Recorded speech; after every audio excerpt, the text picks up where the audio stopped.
have a family of 5. All our kids are grown and out of the house and everything, so we're empty nesters. What brought us to Northwest Arkansas was Tyson. I worked for them for 10 years and now I'm at J.B. Hunt.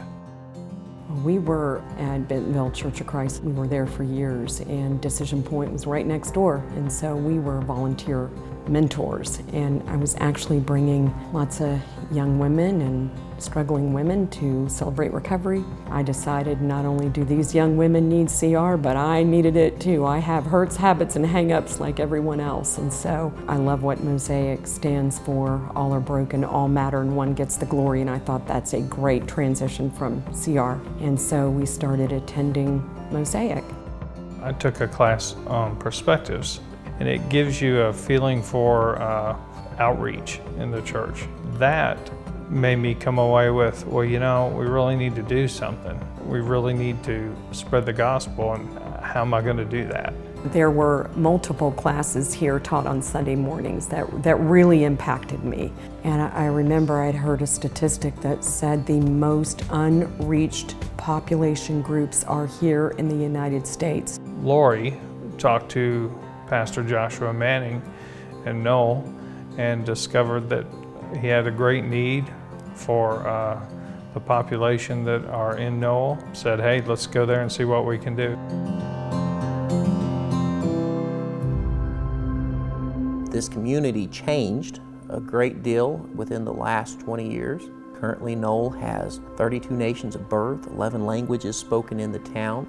And the challenge we have with the gospel is simply the fact that so many of these people are not reached with the gospel. There is not even penetration. There is not even a representative of Christianity within some of these groups. I knew I wanted to serve somewhere and didn't know where.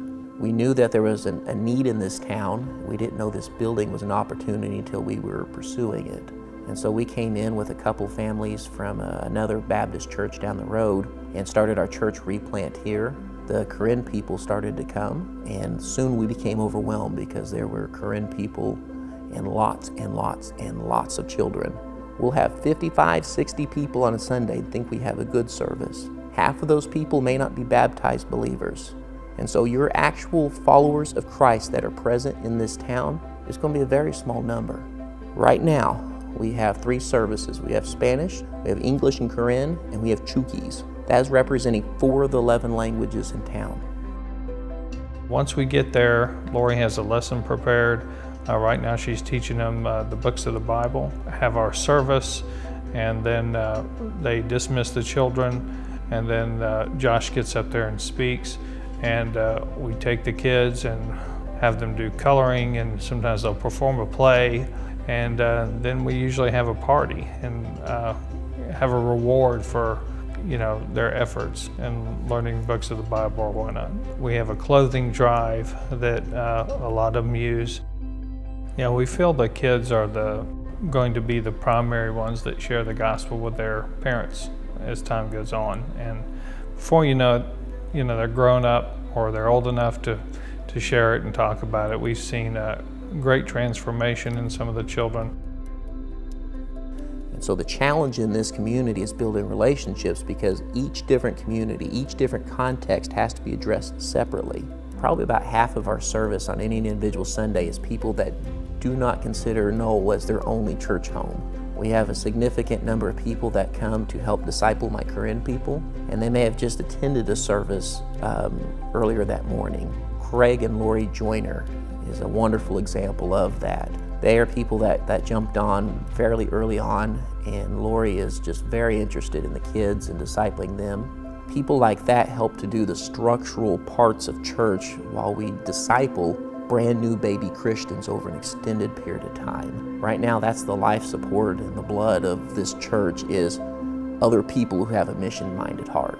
Because Craig and Lorie knows these people and has spent an extended period of time with them, they have avenues to preach the gospel, yes, but also to become a part of these people's lives.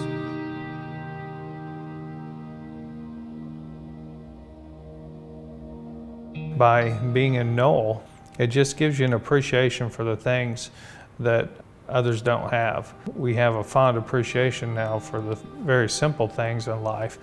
Seeing people be so very happy and joyful with very little is really what's made a big difference to us. It's a really neat thing to be able to serve these people that are only 50 minutes away from my front door, that I can travel and serve them and spread the gospel and get into their traditions and learn about them and love on them and serve them. And that's how the gospel is spread.